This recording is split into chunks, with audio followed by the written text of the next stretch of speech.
Hello लोगोफोर बरायबाय बड' जब enough' YouTube चेनेलाव फिन खनसेबाव आसा खालामो नोंथांमोना गासैबो मोजाङै दङ। गोबांथार कमेन्ट्स फैयो बिटिसिनि साख्रिनि भिडिअ खालामबा जे आदा बेनि सायाव लेटेस्ट भिडिअ नांगौ आरो खायसे होनदों बिटिसिनि साख्रिनि सायाव भिडिअ खालामनांला मानोना मोनखाया। दा जियानो जा गासैबो कमेन्ट्सआ बेबायदि टाइपनि फैखादों एबा फैबाय थागोन मानोना गोबाव नेखाबाय दासिमबो आपडेट गैया। नाथाय मोनसे मोजां आपडेट नोंथांमोननो दायो लाना फैदों बेनो जाबाय VCDC सेक्रेटारि प्लास साख्रिनि रिजाल्ट अफिसियेल साइटआ मेंटेनेन्स जागासिनो दङ। Date means on the way नोंथांमोननि कामिं सुन बेनो जाबाय माखासे रिजाल्ट्स। दा बे रिजाल्टआ मानि सायाव जाथावगौ जों बेखौ डिसकास खालामगोन। दा जों फैग्रोबाय फार्स्टआव CSB अफिसियेल साइटआव आरो बेयाव फैनाय लोगो लोगो बेनो जाबाय नोंथांमोननिया 24 मार्च जानाय लोगो लोगो एबा गाबोन नोंथांमोननि VCDC सेक्रेटारि पस्टनि अनलाइन लिंकआ बेयावनो 420 पस्टआ एप्लाइ जासिगोन। दा बेनो जाबाय डिस्ट्रिक्ट वाइसआव भेकेन्सि दङ। अके दा तामुलपुरा बाक्साजों खालामनांगोन पस्टआ बाक्साजों दङमोन थांनाय बाराव नटिस होनायाव आरो उदालगुरिजों गोदान फैफाबाय सनितपुर आरो बिश्वनाथनि। थ' बेखायनो कम्पिटिसना एसे हाइ जागोन मानोना गोबां स्टुडेन्टसा बारायसिगोन।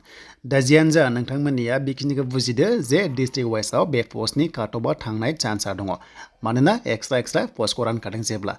थ' बेखौ जों मिन्थिबाय अफिसियेल नटिसआ गाबोन बेयावनो गासैबो आपल'ड जासिगोन दायो जाथ'वाखै नाथाय डेटआ गाबोननिफ्राय जासिगोन 7 एप्रिलआ बिनि लास्ट डेट।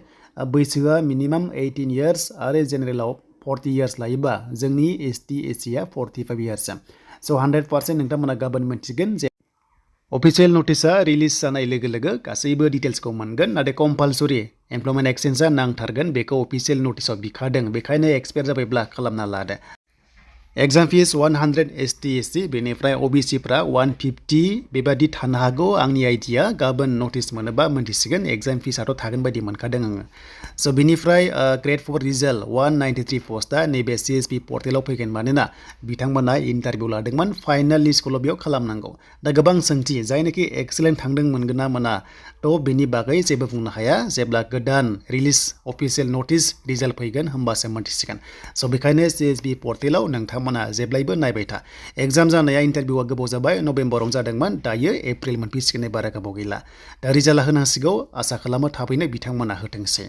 देन नोंथांमोननि रिजाल्टआ गाबोन मा फैगोन फरेस्टनि फैगोन ना GT PGT फैगोन गाबोन समबार माबा मोनसे गोदान अफिसियेल नटिस फैगोन नामा गोबां सोंगासिनो दङ। बेनो जाबाय जिनिखि बड'लेण्ड इउनिभार्सिटिया कन्डाक्ट खालामदोंमोन नोंथांमोननि इन्टारभिउखौ। दा बेखायनो जों नायनांगोन बड'लेण्ड इउनिभार्सिटिनि साइडआव जेराव GT PGT खौबो बिथांमोना एग्जाम लादोंमोन दा बिनि रिजाल्टआबो दासिमबो होनाय जायाखै 1:1। स' बिदिबा जों थांसै दायो बड'लेण्ड इउनिभार्सिटिनि अफिसियेल वेबसाइटआव। दा जों फैबाय आरो फैनाय लोगो लोगो मोनबाय जे वेबसाइटआ मेंटेनेन्स जागासिनो दङ। अके बेनो जाबाय बेयाव नायबानो जाबाय नै बड'लेण्ड इउनिभार्सिटिया रिजाल्टखौ होगोन दा बेखायनो बिथांमोना साइटखौहाय मेंटेनेन्स खालामगासिनो दङ जेराव इन्टारभिउखौ लादोंमोन नालाय फरेस्टनिखौबो आरो GT PGTखौ लादों। अब्ला गाबोन समबाराव माबा मोनसे गोदान अफिसियेल नटिस फैनो हागौ बेनो जाबाय काट अफ नङाबा एडमिट कार्ड नङाबा नोंथांमोननि माबा मोनसे रिजाल्ट GT PGTआ फैनायनि चान्सआव दङ। बाट जास्ट आइडिया लाथ'दों मानोना बेबायदि साइटआ मेंटेनेन्स जायोबाथाय माबा मोनसे डिजाइन एबा आपग्रेड खालामो होननानै जों मिथिखायो नालाय। अब्ला गाबोन समबार अफिस दङ दिनै सानडे दिनै गैया गाबोन समबाराव माबा मोनसे अफिसियेल नटिसआ फैनायनि चान्सआ दङ आरो। दा बेखिनियानो दिनैनि थाखाय लेटेस्ट आपडेटआ साइटआ मेंटेनेन्स जादों दसे नेथ'बावदो गाबोन मा फैयो नोंथांमोना मोनथिगोन आरो जेब्लानो माबा मोनसे गोदान अफिसियेल नटिस फैयो नोंथांमोना बड' जब इनफ' इउटुब चेनेलाव मोनबाय थानो हागोन। दा बेखायनो जायफ्रा गोदान साबस्क्राइब खालामना ला जेब्लायबो आपडेट नोंथांमोना मोननो हागोन।